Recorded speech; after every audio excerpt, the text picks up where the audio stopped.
Howdy folks, one thing I know for sure is that the Italians know how to make Amaro. They basically invented the category, but there have been some American producers who have been making their own versions, and I got one here today. It's called St. Agrestis. It's from Brooklyn. We're gonna check it out, see what we think. Let's go.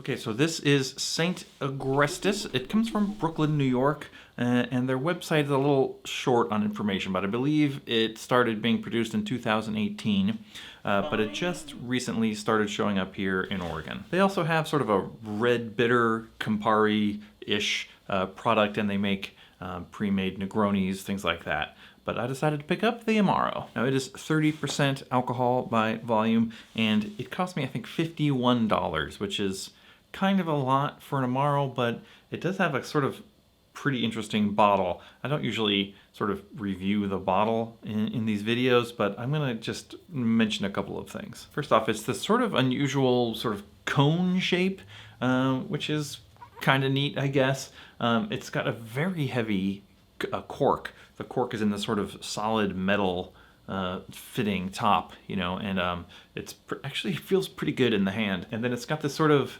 faux leather cloth top thing, and it comes with basically like a button.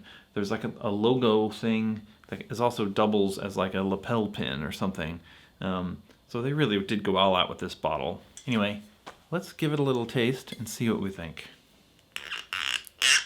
On the nose, it's got a sort of very menthol, toothpaste, wintergreen kind of aroma. When I taste it, I've tasted it a couple different times now, and I get different notes different times when I try it. I get it like sometimes it's more of a cola up front. It's got like this cola note in the beginning, and then the aftertaste is that sort of mint, menthol, almost like a rosemary kind of aftertaste. It's pretty good. It's not super duper bitter, but it's, I'd say, more bitter than Cynar, sort of closer towards a fernet, but not all the way to fernet, if that makes sense. I almost feel like it tastes like sort of like Ramazzotti and fernet mixed together. So it's like got these cola notes like Ramazzotti has, but then it's got this sort of menthol, minty, bitter aftertaste like a fernet. I mean, it's pretty balanced. I really like it. As you know, my new thing has been Amaro Latte, and I've been pretty excited to try out new things to see how they work. I did that earlier with this bottle. Let me show you that.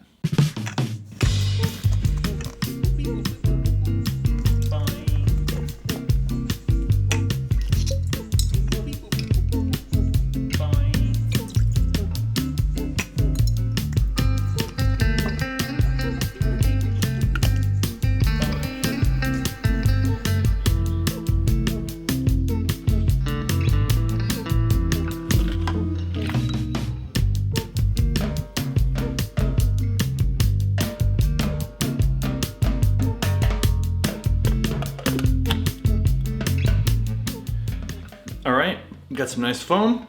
Let's give it a shot. It smells very minty, almost toothpastey. A lot of that menthol and mint comes through. That's not surprising at all. The heat of the milk really emphasizes this more bitter qualities. Man, that's really good. It's a little bit maybe more intense than what you might want, but as like maybe an after dinner sort of thing, maybe delicious. Might be nicer if we mixed it with something a little less minty, but you know, Amaro Latte almost never fails. Okay, so what we're learning so far is that it's got a strong menthol, minty aftertaste. It's fairly balanced with like a cola sweetness.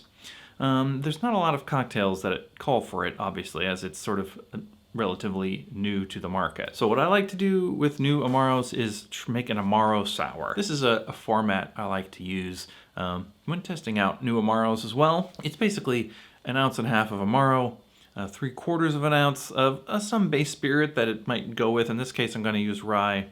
We'll do 3/4 lemon and a little bit of sugar to round things out.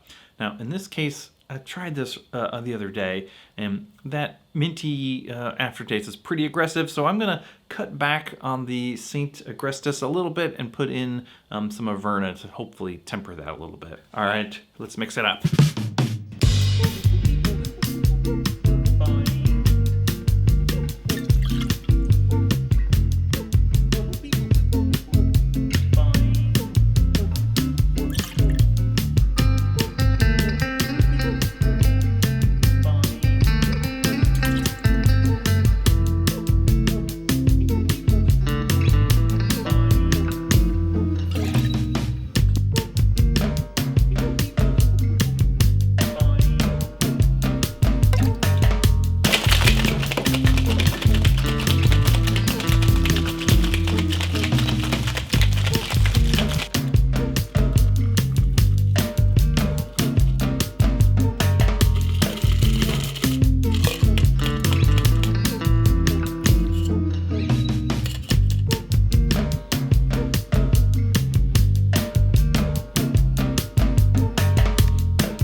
All right, we did it.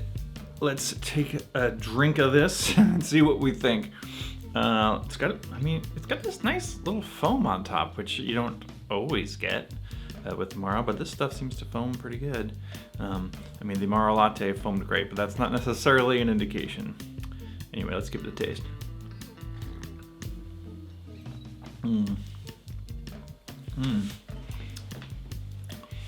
Still very minty, very mentholy. I think it was a good idea to cut back on it a little and put in that Averna, because that first version I made, like I said the other day, pretty intense. This is still also kind of intense.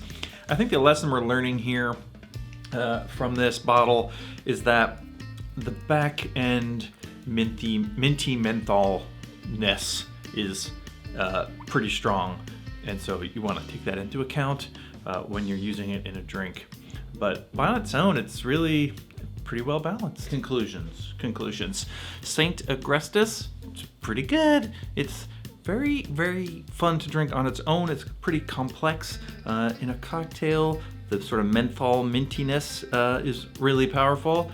Foams up nice in an Amaro Latte, but again, that hot minty aspect could be a little off-putting, although I enjoyed it myself. Okay, that's all I got. If you've had this, let me know what you think down in the comments. In the meantime, thanks for watching, and we'll see you next time.